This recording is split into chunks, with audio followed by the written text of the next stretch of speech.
Hello नमस्ते guys, तपाईहरुलाई स्वागत छ मेरो युट्युब च्यानलमा।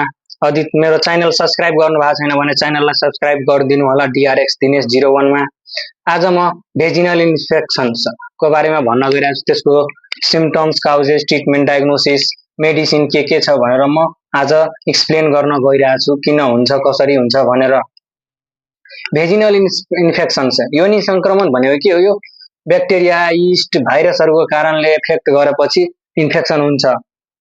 यसको सिम्पटम भनेको इचिङ हुन सक्छ, बर्निङ हुन सक्छ, वा भेजिनल डिस्चार्ज, सेतोपना हुन सक्छ। त्योबाट त्यस्तो लक्षणहरू आयो भने डाक्टरसँग कन्सल्ट गर्नु होला र डायग्नोसिस गरेर मात्र कुनै मेडिसिन खानु होला, नत्र नखानु होला।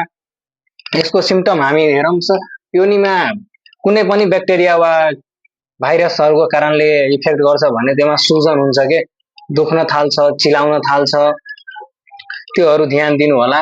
अनि अर्को लक्षण छ भेजिनल इचिङ्स।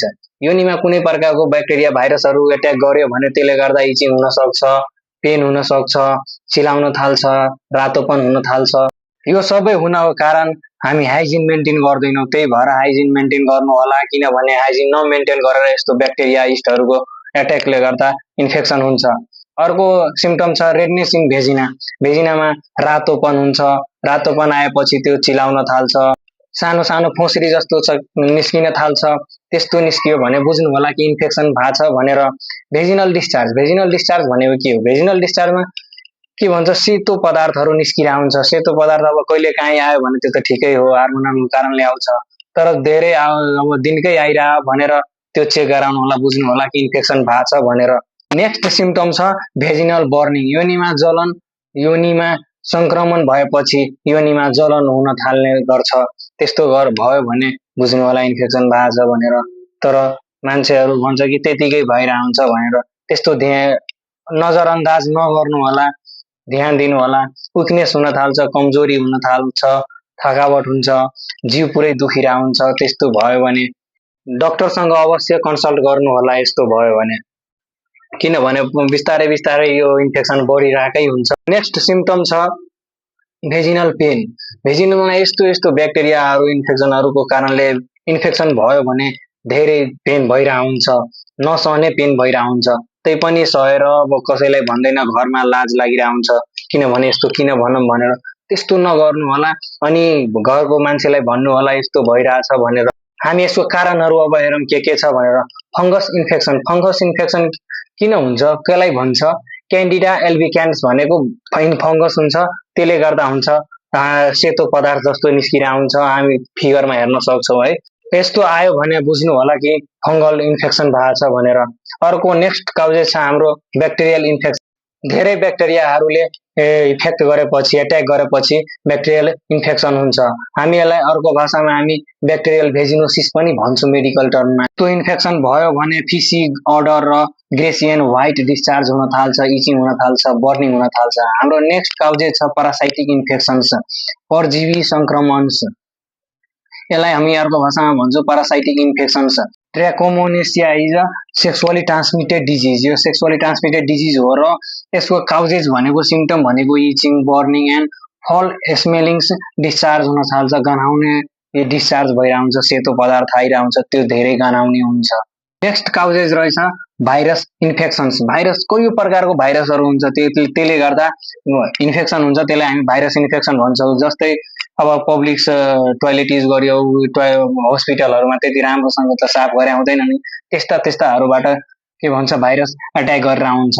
नेक्स्ट हामी यसको डायग्नोसिस हेरौँ, ल्याब टेस्ट। पेसेन्ट हिस्ट्री भनेको हामी अब त्यसलाई पास्टमा के भयो, त्यसको नाम, हिस्ट्री, पहिला के औषधि खायो, के रोग लाग्यो हो, त्यसको पुरै डिटेल पास्ट इन्फर्मेसन हामी लिन्छौँ। त्यसलाई नै हामी पेसेन्ट हिस्ट्री भन्छौँ। त्यसले गर्दा नि हामी थाहा पाउन सक्छौँ र ल्याब टेस्टहरू गर्नुपर्छ, ब्लडहरूको, युरिनहरूको, त्यो सबै टेस्ट गराउनु पर्छ। नेक्स्ट रहेछ फिजिकल एक्जामिनेसन, शारीरिक परीक्षण। डाक्टरले हेर्छ कस्तो छ, डिस्चार्ज आइरहेछ, रातोपन छ, खोसरीहरू आइरहेको हुन्छ, त्यस्तो हेर्छ। त्यो हेरेर नि पत्ता लगाउन सक्छ के भयो भनेर। नेक्स्ट रहेछ साइन एन्ड सिम्पटम्स, लक्षण र कारणहरू। यीस्टहरूले इन्फेक्ट गर्दाखेरि त्यसपछि कस्तो लक्षण देखाउँछ? इचिङ हुन्छ, पेन ड्युरिङ सेक्स गर्दाखेरि पेन भइरहेको हुन्छ, स्वेलिङ हुन्छ, र्यासेस हुन्छ, डिस्चार्ज, सेतो पदार्थहरू भइरहेको हुन्छ, पेसाब फेर्दाखेरि पोल्ने गर्छ। नेक्स्ट डायग्नोसिस रहेछ ब्लड एन्ड युरिन टेस्ट।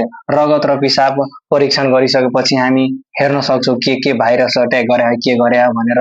त्यसले गर्दा हामी युरिन र पेसाब चेक गर्छौँ। नेक्स्ट डायग्नोसिस रहेछ भेजिनल टेस्ट, योनि परीक्षण, पेप टेस्ट भन्छौँ त्यसलाई। हामी त एलबीसी टेस्ट हामी फार्मेसीमा राखेका छौँ, एलबीसी टेस्ट भन्छ त्यसलाई। किनभने एउटा ब्रस लिएर त्योमा केमिकल हुन्छ, त्यो लिएर लगाएर होइन भित्र, अनि त्यो ब्रस लिएर निकालेर त्यसलाई टेस्ट गर्छु ल्याबमा, केले ब्याक्टेरियाले इन्फेक्सन गरे कि भाइरसले कि इस्टले केले इन्फेक्सन भयो त्यो हामी चेक गर्छौँ। नेक्स्ट डायग्नोसिस हाम्रो रहेछ अल्ट्रासाउन्ड टेस्ट, युएसजी अल्ट्रासाउन्ड छ। त्यसलाई हामी ट्रान्सभेजिनल अल्ट्रासाउन्ड पनि भन्छौँ। ट्रान्सप्यारेन्ट हुन्छ, त्यसमा हामी देख्न सक्छौँ के सुजन भयो कि यो फोका फोका जस्तो आएको छ त्यस्तो आएको छ कि रातोपन छ के छ, हामी त्यो अल्ट्रासाउन्ड गरेर हेर्न सक्छौँ। अब हामी लागौँ ट्रिटमेन्टतिर। यसको ट्रिटमेन्टहरू के छ भनेर। यसको ट्रिटमेन्ट भनेको भेजिनल जेली र टेब्लेट आउँछ, इन्फेक्ट भी भनेर आउँछ र इन्स्योर भी भनेर जेल आउँछ। हामी यो 1 हप्तासम्म 8 दिनसम्म राख्छौँ होइन। यो हामी राति राख्नलाई भन्छौँ। सुत्न बेला पेसाब फेरिसकेपछि सुत्न बेला राख्ने, अनि 1-1.5 घण्टा हिडुल नगर्ने, किनभने तल झर्न सक्छ आउन सक्छ, त्यही भएर 1-1.5 घण्टा हिडुल नगर्ने हामीले प्रिस्क्राइब गर्दाखेरि भन्छौँ। इन्स्योर भी र इन्फेक्ट भी भनेको ब्रान्ड नेम भयो। यसको कम्पोजिसन भनेको मेट्रोनाइडाजोल, कोटिमोक्साजोल एन्ड लेक्टिक एसिड भयो। नेक्स्ट ट्रिटमेन्ट रहेछ भेजिनल जेल्स। हामी हेर्न सक्छौँ कोटिमोक्साजोल एन्ड क्लिन्डामाइसिन जेल हुन्छ होइन, भेजिनल जेल। त्यसमा क्यान्डिड सिएल भनेर आउँछ र अर्कोमा क्यान्डिडमा कोटिमोक्साजोल हुन्छ। नर्मली चिलाइरा हुन्छ, त्यसमा माथि हामी लाउन सक्छौँ, टोपिकली युज गर्छौँ। नेक्स्ट हेरौँ हामी खाने औषधि। खाने औषधिमा ब्याक्टेरियल इन्फेक्सन भएको हुन्छ भने डाक्टर नर्मली चलाइरहेको हुन्छ ओफ्लोक्सासिन, ओर्निडाजोल हामी हेरिरहेको हुन्छौँ फार्मेसीमा होइन। यो विधि चलाउँछ 5 दिनको लागि, ओफ्लोक्सासिन चलाउँछ, ओर्निडाजोल 3 दिनसम्म चलाउँछ ब्याक्टेरियल इन्फेक्सन भएको हुन्छ भने। तर आफै किनेर युज नगर्नु होला, बिना चेक गरिकन डाक्टरसँग कन्सल्ट गरेर अनि युज गर्नु होला औषधिहरू। नेक्स्ट मेडिसिन रहेछ लिभोफ्लोक्सासिलिन। पेसाब फेर्दाखेरि बर्निङ भइरहेको हुन्छ, पोलिरहेको हुन्छ, त्यसमा हामी लिभोफ्लोक्सासिलिन युज गर्छौँ। ओडी 7 दिनसम्म डाक्टरले प्रिस्क्राइब गरिरहेको हुन्छ। नर्मली 500 युज गर्छ, अनि प्राय पेसेन्टहरूमा 750 पनि चलाउन गराइरहेको छु। नेक्स्ट मेडिसिन रहेछ क्लिन्डामाइसिन्स। फाइजर कम्पनीको डालासिन भनेर ब्रान्ड नेममा आउँछ। यो हाइली इन्फेक्सन भएको हुन्छ ब्याक्टेरियाको कारणले, त्योमा युज गर्छ। 10 दिनसम्म बिहानै बेलुका खानापछि चलाउने गर्छ। र तपाईँहरूलाई यो भिडियो कस्तो लाग्यो, अनि राम्रो लाग्यो भने राम्रो प्रतिक्रिया दिनुहोला र कमेन्ट गर्नुहोला कस्तो लाग्यो भनेर।